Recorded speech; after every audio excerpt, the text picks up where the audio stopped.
and even gamifying learning. And I think that's something that's just incredibly different that not a lot of people give a whole lot of credibility to, because what they see as games is some type of immersive environment that completely takes you out of reality. And I think what some of the things that we've noticed, and I believe our panelists who might want to introduce in just a moment, are seeing that you can root education in gaming and provide that exploratory environment that Andrew's talking about, where kids and students can feel like they can explore some type of environment, and when they fail, they don't really feel that bad. Like, failing's okay. And there's so many very complex motivators and mechanisms built in the game that help modify behavior and help move kids along toward that direction that we want them to go in.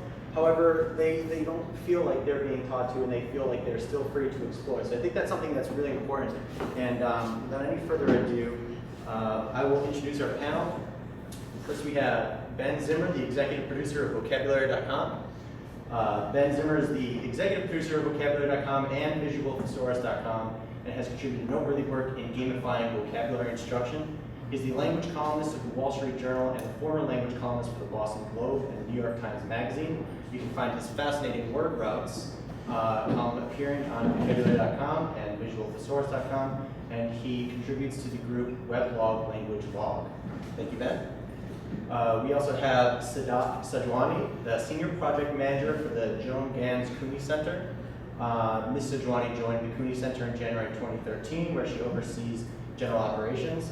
She currently manages the Cooney Center's work on the Bill and Melinda Gates Foundation grant for Games and Learning Publishing Council, and she wanted to let you know that the GLBC is looking to bridge the gap between investors, game designers, researchers, educators, and policymakers. So someone that you might want to speak with about game-based learning after this panel.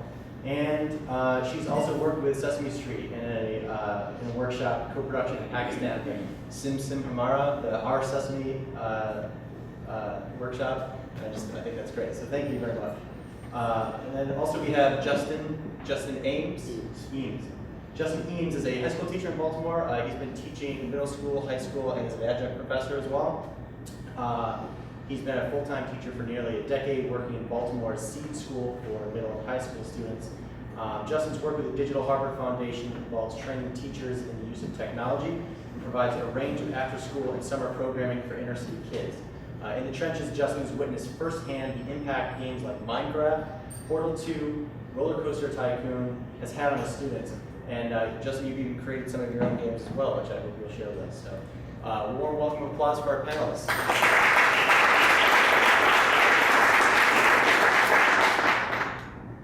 So first, because there's such a, some people think differently about games, and I just wanted to know between the three of you, what does game-based learning mean to you? I know I kind of touched on it before, and Andrew did as well, providing this exploratory environment using competition and game dynamics to be able to motivate behavior, but allow someone to be able to explore on their own. Is that the same for you, Ben, or is that different? Yeah, I think that it encompasses all of that, and I like the way that you framed it in terms of the sort of more general exploration and the encouragement of different practices of learning or styles of learning that become available through a gameplay environment or game mechanics. And it's also something that, as you say, can gamify education itself, regardless of what the educational goal might be. In the case of Vocabulary.com, we have the goal of expanding students' vocabulary, and that actually lends itself pretty well to a particular kind of gameplay, which might be different from other types that we'll be talking about that might be more based on video gaming and so forth.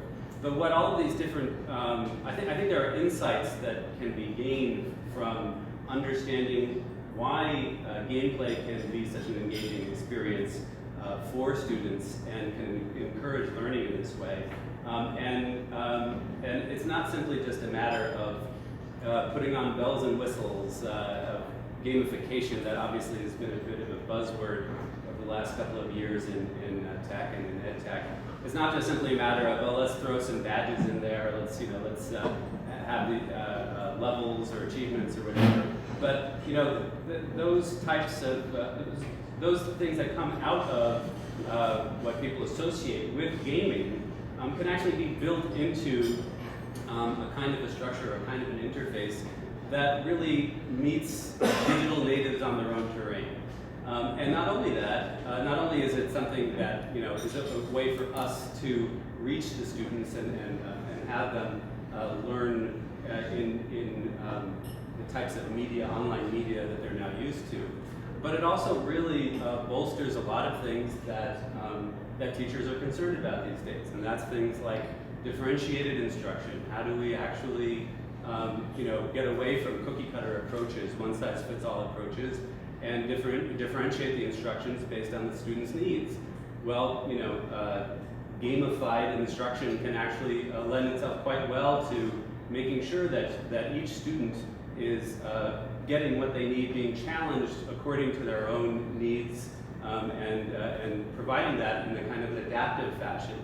And the kind of the data that's collected on them as they proceed through some sort of gameplay can be used for that adaptive approach in order to sort of really tailor things to specifically what students need, but also looking at what teachers need, making it flexible for whatever curriculum the teachers are concerned with. And so the way we think about it with vocabulary.com is when we think about user customization, is to think of it in those two ways. It's sort of being adaptive, fitting what the user's needs are, and also making it adaptable, so that in the case of vocabulary.com, for instance, a teacher is teaching from a text, can grab vocab words from that text, and from that create something, create a kind of vocabulary game that is specific to whatever the teacher is teaching. And so, so it's not just a way of making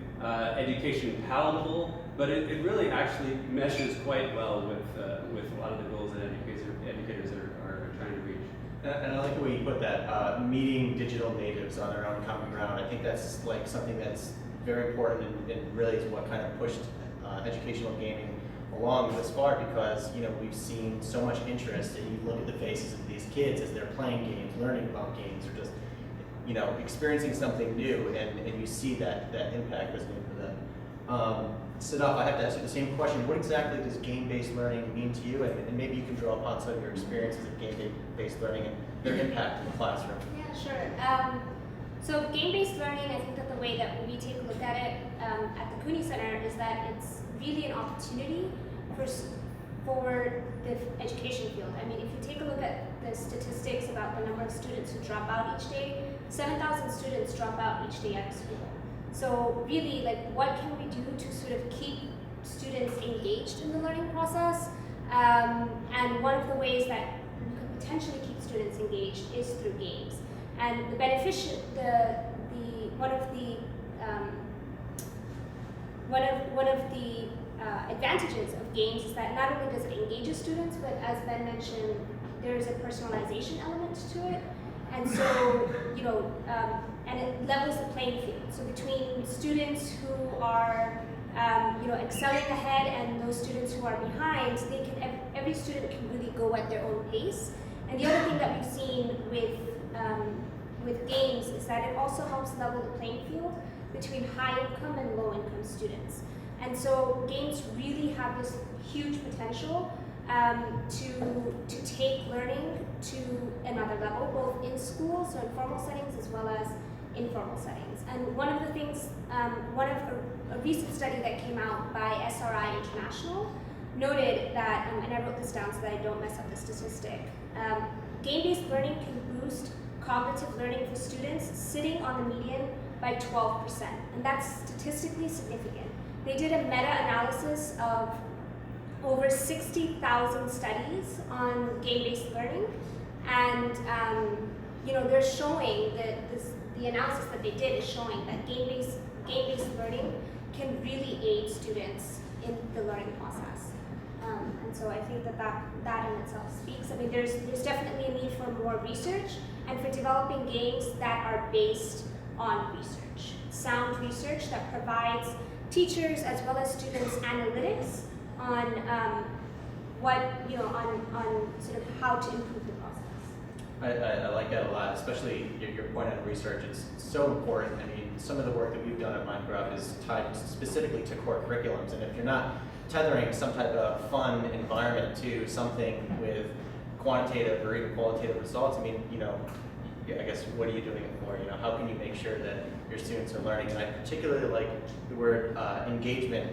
I mean, obviously games are so engaging, but as Andrew Coyne mentioned, the information robust economy, or in the age that we're in, people look at their phones for information. They're looking for information in real time, and when they are looking at their phone, an average of 15 seconds, I think was said earlier today, and probably with children even less. So the fact that you have that type of engagement and the way games are designed to be able to cater to that, especially in mobile, as well as the retention of gamers, so that they are constantly using your products and constantly, folding that into their lives, whatever, outside the classroom is a really great thing.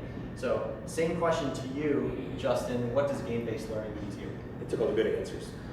So I would echo the sentiments of Ben and Sadaf in that gaming really does encourage engagement, and it does really sort of differentiate, sort of meet learners at their own level and allow them to sort of pace themselves as they go. I would add to that games, depending on the kind of games you're playing, can be kind of holistic. So some games really sort of focus on one skill or one task, but a lot of games don't. A lot of games focus on using many different skills. You think about simulation games like SimCity, where you really have to balance a lot of things and bring in a lot of skills and a lot of content in order to make that city function. And you really do get this sort of interdisciplinary approach that you don't really get in a lot of other ways. The second thing I would add is that a lot of times games, sort of counterintuitively maybe, really work on some of those soft skills. So anyone who's ever been in the classroom knows that it's one of the hardest things to teach students are these things that are called soft skills. So unlike things like math or English, soft skills are things like working together, or having patience, or collaborating towards a goal. And we don't really have standards for those, and we don't really have a textbook to teach those kinds of things. But I could argue at least that they're probably more important than some of the hard skills that we teach kids, like addition. If students these days can't work together towards a task, then what good are they to an employer? So a lot of these games, and we'll talk about some of them a little later, but they really do help kids work together and collaborate in ways that they wouldn't otherwise be doing. And I'll share a really quick anecdote. I was using Minecraft in my classroom. I'll talk about Minecraft in a little while. But I was pulled out of the classroom one day to go help a librarian with something, and my principal was stepping in the classroom to monitor. And I was really kind of nervous because the kids were going to be playing Minecraft. And I said, well, this is it. Either I'm going to get to keep playing Minecraft, or this is the last day I'll ever play Minecraft. And I came back, and I was a little nervous. And I walked in the room, and she was smiling, and she was amazed. And I said, well, you're smiling. And she says, it's great. I've known these kids for 4 years, and never seen these two guys say two nice things to each other in those 4 years. And now they're assigning jobs to each other, and they're collaborating, and they had a plan, and they executed the plan, and I can't believe it. So that was like the happiest moment of my teaching career. So I would add the holistic and and sort of the soft skills. No, that's great, and feel free to draw on any of those examples as much as possible. I mean, you mentioned soft skills and engagement, but specifically, what are some of those elements within games like Minecraft or Roller Coaster Tycoon that are? I think even today we have this stereotype in our heads of what a gamer is. And a gamer, in my mind, even I'm a gamer too, by the way, and there's no shame in it anymore, or there shouldn't be. Sort of maybe like a 18 to 24-year-old man in his parents' basement with the shades drawn, lights off, sitting there for hours at a time playing a game when he should be out getting a job. Like, that's sort of, our society hasn't quite moved past that yet, but the games have moved past that. And you take a game like World of Warcraft, where you have millions, literally millions of people playing at the same time, interacting in certain ways, where they come together in order to accomplish a goal. You could argue whether that goal was worth accomplishing or not, but they all are working together towards something. And there are a lot of statistics about how many hours of playtime this country and other countries around the world spend playing these games. And these days, games are online, and they're collaborative, and in a way that's never been possible before. So even though I might have a classroom full of kids playing a game, it might not look on the face of it like they're collaborating, but they are. And then they start standing up and they're running across the room and they're, come see what I did, and then they're typing messages to each other, and it's incredible. So even non-education based games are teaching our kids very valuable soft skills that they'll then see through future employment. My next question to Sadaf, you mentioned some of the interesting things that the University of Washington was doing with gamifying assessment, and I want to pull gaming back towards education a little bit to be able to really talk about how we can institutionalize gaming in the classroom, outside the classroom, with parents, with teachers, and really look at it not as a source of entertainment so much as something that we can, a tool that we can use to teach our kids. Can you talk about that? Yeah, I mean, so what you're referring to is at the beginning of June, the University of Washington, a project led by Professor Zoran Popovich, led a Washington State challenge where they challenged students across Washington to solve 250,000 algebra equations within 1 week. And I don't know how many of you have heard about this or not, but they had more than 4,000 students solve over 400,000 equations within 1 week, which I think is just incredible because they surpassed the challenge of solving 250,000 equations. And what Zoran Popovich and the rest of his team are looking at is sort of through this setup that they did of this online collaboration and challenging students. I mean, you can challenge students to do algebra equations. I mean, that's just fantastic in their spare time. Essentially, they got so much analytics, and they're going through these analytics right now and trying to figure out how is it that we can encourage and motivate students to do even more through games. You know, I'm not a teacher myself. You're a teacher. You know, how is it to teach algebra equations to students and to get them motivated to solve 450,000 equations in 1 week? That's just I think that's phenomenal. And so there's professors like Zoran Popovich. There's other professors at the University of ASU.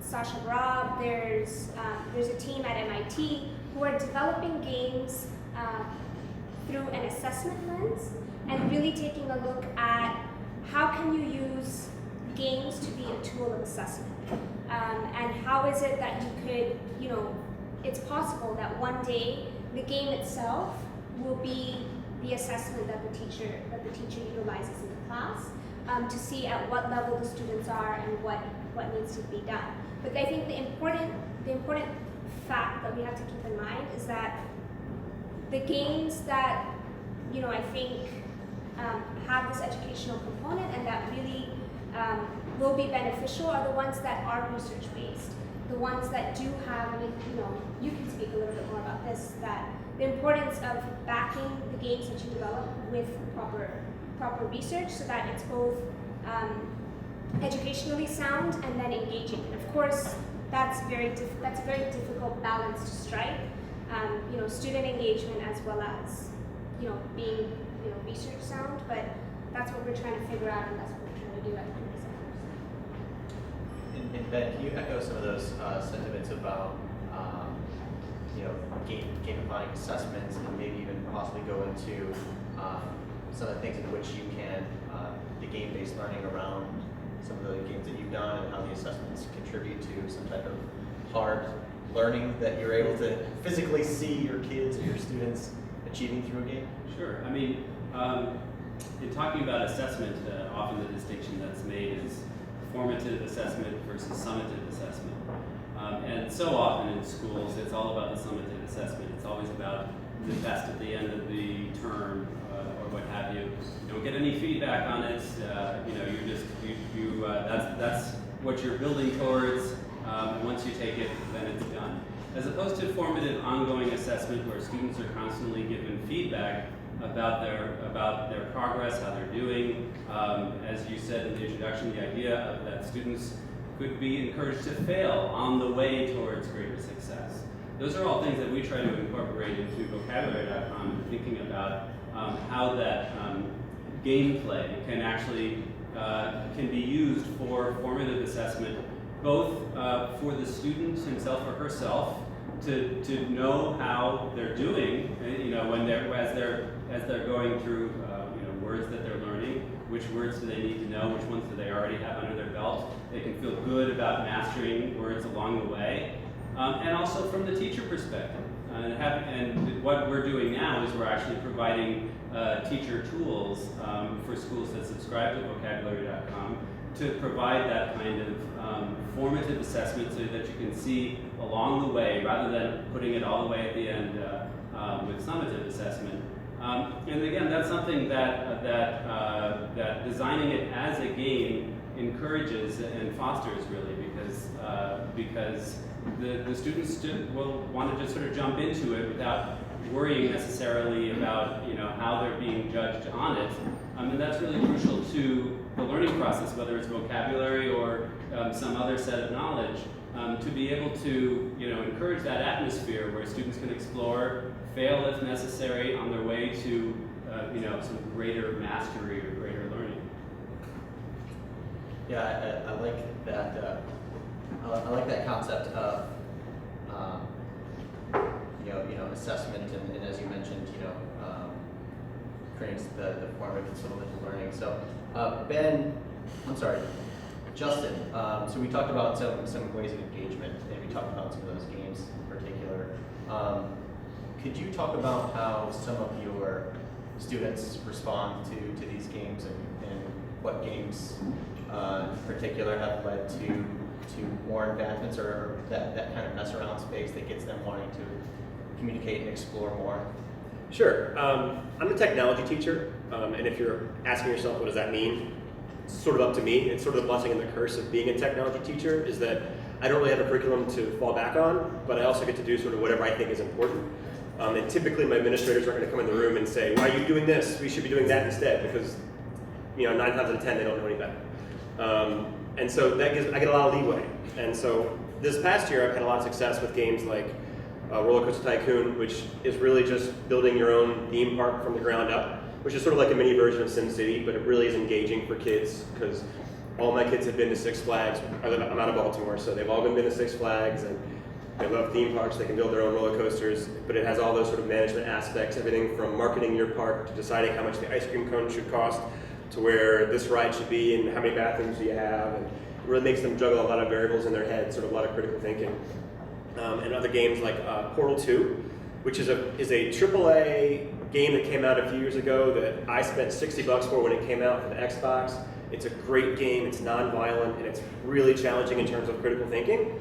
And the company that puts it out, Valve, made a free version for students and for teachers, and they licensed it under Steam for schools. So you can actually get it for free if you're a teacher in the room. Teach with portals.com. So they love that game.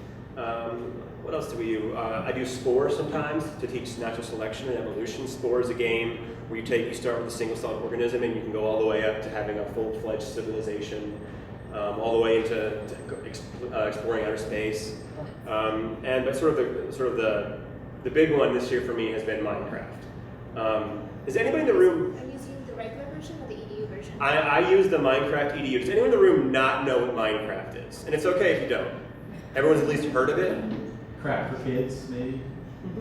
I wasn't a Minecraft player, but I heard about using it in school and I tried it out, and I could not believe how much they latched onto it. And there are two ways to play Minecraft. You're either playing survival, where you start off and you have to gather resources in order to create tools, use those tools to create things and to survive, to get food.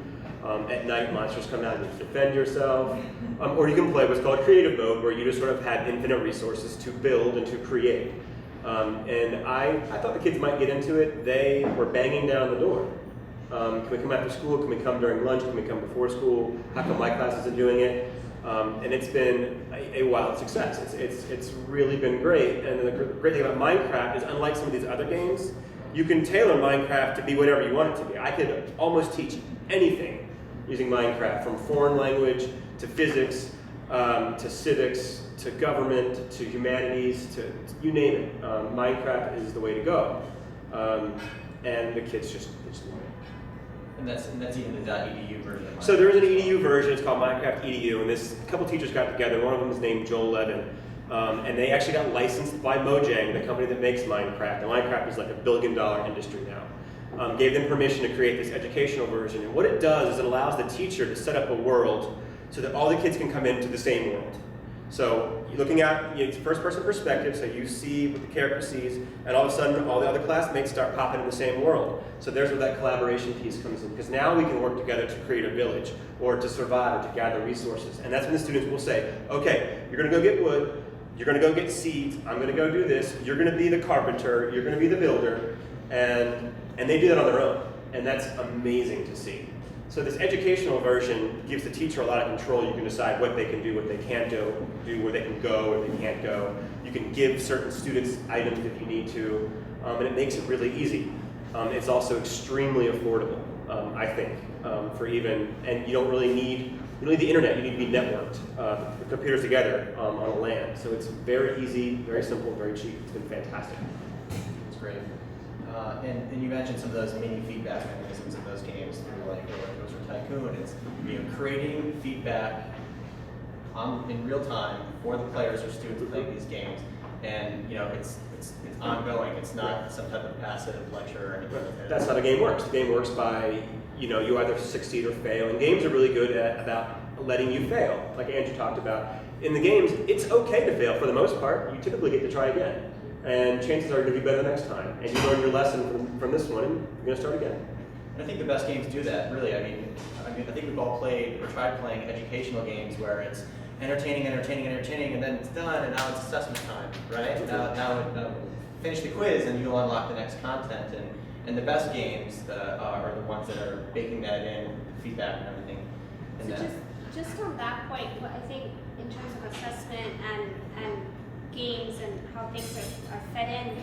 You mentioned SimCity EDU. You just mentioned SimCity, but there's I don't know how many of you have heard of Glass Lab. A Glass Lab is developing in terms of the new thing that I think that is happening within the industry of game-based learning is that game developers, so Minecraft, for example, are coming together with educators, so industry and educators are coming together to develop games that are educationally sound. So, for example, SimCity EDU is being developed in conjunction with EA, ETIS, right? So the assessment folks, and Glass Lab, which is a project of Institute of Play, who really, know sort of, education and how it works within schools, and education technology and how it works within schools.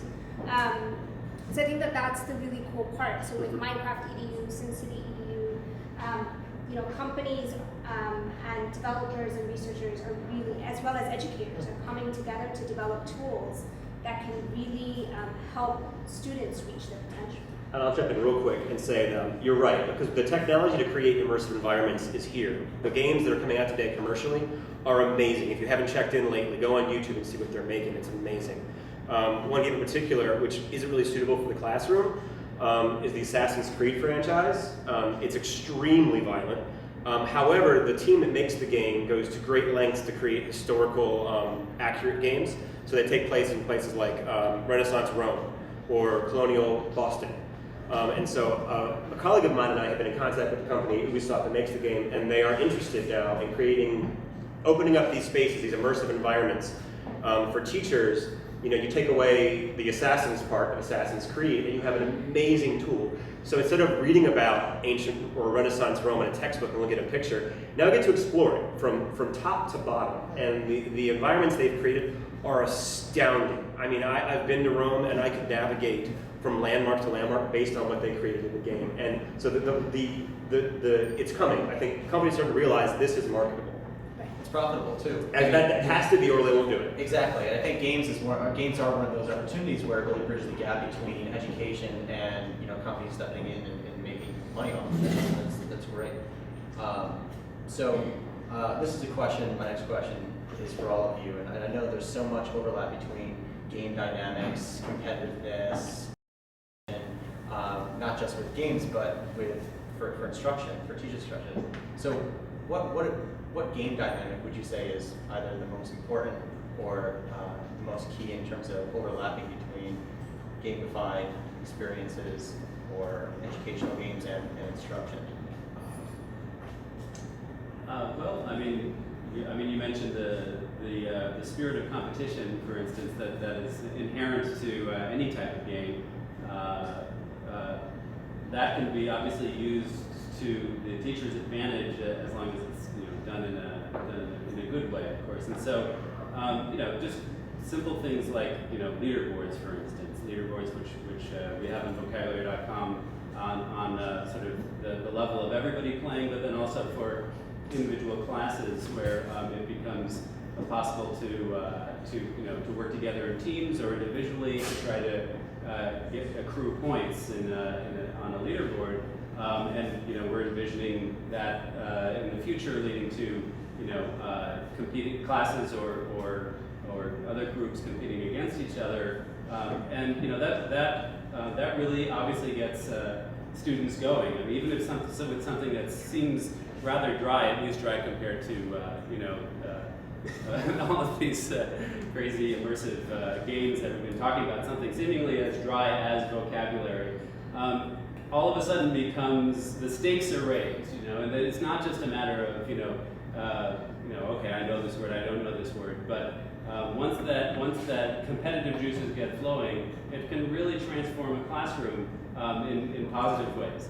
And so, just from our experience with what Vocabulary.com has been able to do in the classroom, it draws on that same spirit of competition that we see in more immersive games, because that's an energy that can be tapped into very easily.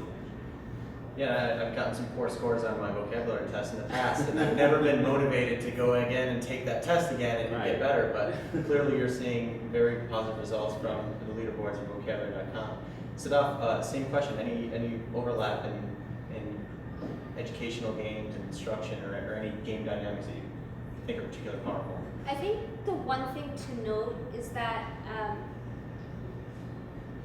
we shouldn't be seeing games as the end-all be-all for instruction and for for educating students, both inside and outside of the classroom. Those of us who are in this games-based learning sphere, it's very quick to sort of think that that's the way to go. It is new and emerging. There is a lot of up-and-coming things that are happening with it, and we are all learning in the process. But I think it's important to note that educators do really make a difference, and games are really a tool to enhance what's happening within the classroom, but not the tool. And so I think that the way that we integrate games within the curriculum is important, and how do we use that, and how can they provide us the analysis that we need to really improve instruction, because they are a helpful tool, but that's what it is. It's a tool. It's not sort of the answer. So I think that hasn't come up yet, but I think that that's an important piece to know. I guess to add to that, I would say games typically incentivize in meaningful ways, and the incentives are typically inherent and you don't even really notice them, or they're not really important. The idea of gaining a level, say, now I'm a level 3 instead of level 2. I don't know why I care, but I do. And I want to get to level 10, and I want to become, the super soldier as opposed to the soldier. So games sort of do that automatically, and I think sometimes when we can take that into the classroom or into other spheres, that that becomes important. So for younger kids, it might be badges to say, hey, you're a typing master now. You can type 45 words per minute. Give them a little badge. That's sort of it's a thing, but it's still sort of an inherent. It's pride and it's taking. Yeah, it's an incentive, and I think games do that automatically, inherently, and that's why we keep playing games, even though, do they have a point? Sometimes, but sometimes not. 3 stars in Exactly. I want those 3 stars, not 2, 3. So continuing on that, Justin, as an educator and as even a game creator, what kind of advice would you give to educators or technologists in terms of how they can fold in gamified learning, games themselves into the classroom or outside the classroom, as they're so popular outside? I would say games are great in that there are lots of them and that they meet different needs. And so they allow you to let students explore the things they want to explore. Now, most of us don't have the luxury of getting to play games all day long in the classroom. Most of our administrators probably wouldn't be okay with that. because we still have that sort of idea, ooh, playing games in school, they don't go together.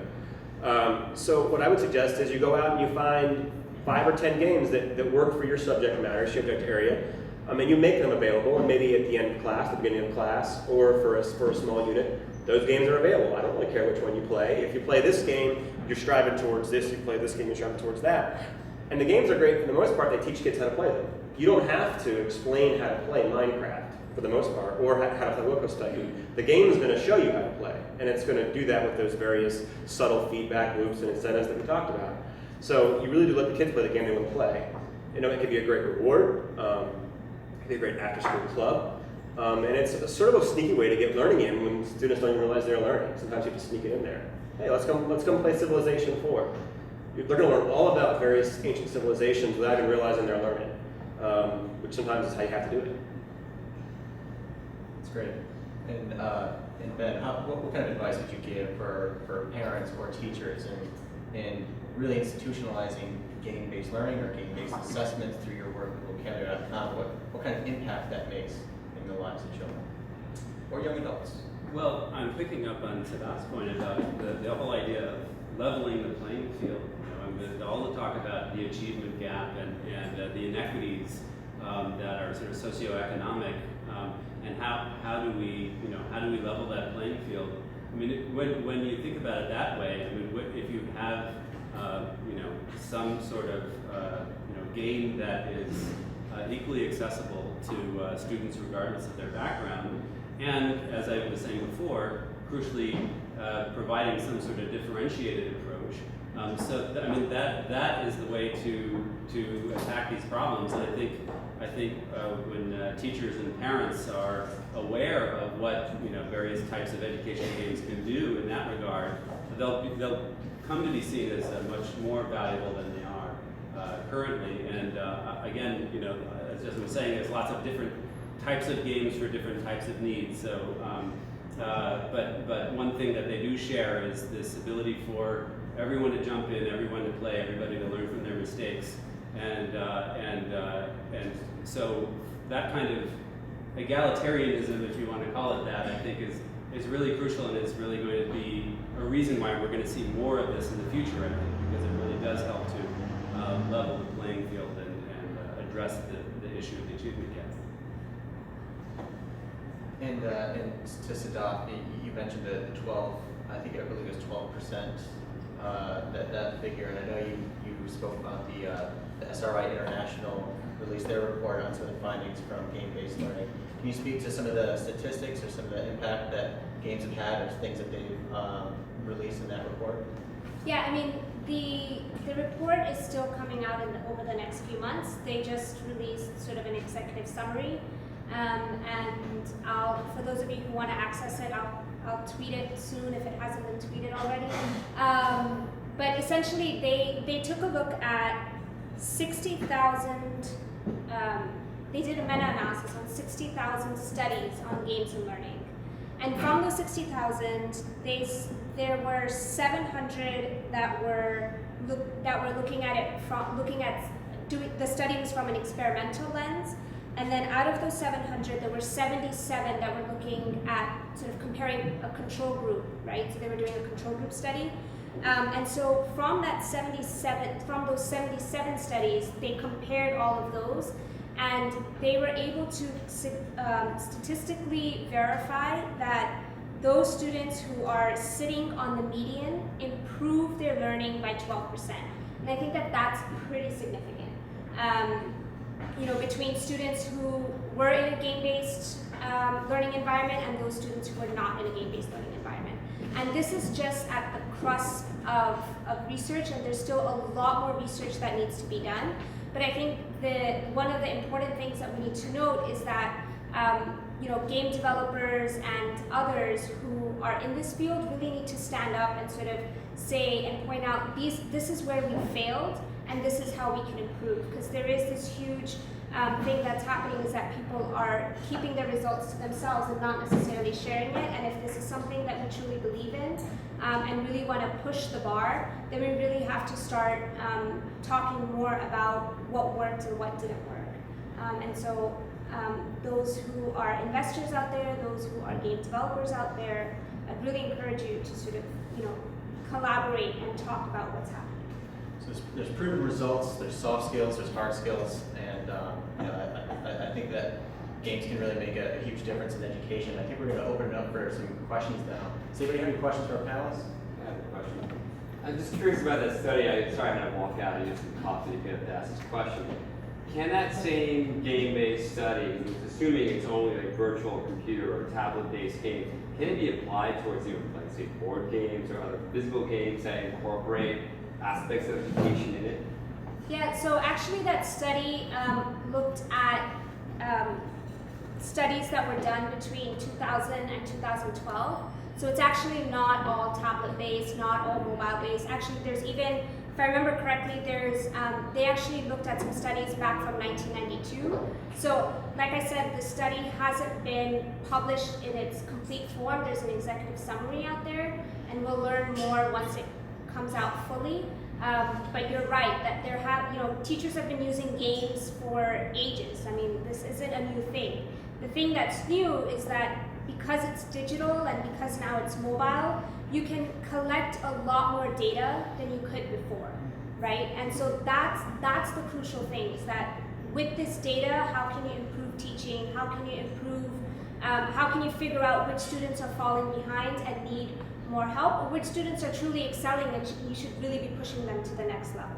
So I think that's the crucial difference at this point. Any other questions? I was just wondering if there's any way that games, basically the question for Justin, if there's a way that a game has been introduced in a failure this way. And so if in my classroom I deployed a game and it just didn't really take off, what will happen is you'll find for any game I'm ever, so far, in my, say, 3 or 4 years of doing games and education, I've never had a game bomb. I've had a game where certain people were not into it. And so, that's okay, because I'm not trying to push a game on anybody. Like, it's a tool. I'm not trying to replace my curriculum or anyone else's curriculum with the game, but it could be a great add-on or a great extra little thing. So if someone's not feeling it, then I'll figure something else out that might not be game-based or some other game. But I've never, tried a game and have everyone go. Okay. One more question? Yeah, just one quick question. So education itself looks a lot like a game, right? You have levels, you have little badges or diplomas, you get points for various things. Have you ever tried to just convince your educators that they should do a better design for their game called, school? There is a school, and I haven't done a ton of research. Is anyone familiar with the Quest school? I think actually it's here in New York, right? Yeah. Quest for Learning, or is anyone from there here today? Oh. I've done some research, and it seems like an amazing concept. The whole school is based on that idea. Where, I don't think they don't have grades, they have levels. They don't have units, they have, quests and things like that. I read that if you go to a library and you find a book and you open it up, you might find a secret quest. And if you complete that quest and turn it into the right teacher, you get bonus points. And at the end of these units, they don't have big presentations, they have boss battles. And I think that's really cool. It might not be for everybody, but I think that could really reach a certain population of our students. So I actually emailed them a couple years ago and asked if they wanted to come down to Baltimore. And they weren't quite ready yet. Maybe I'll email them again this year. The studies that they're doing are showing that it's pretty successful. Well, that's great. That's a great one to leave on. So thank you so much, Ben, Sadaf, Justin. This was great. If anyone has any questions, feel free to ask them.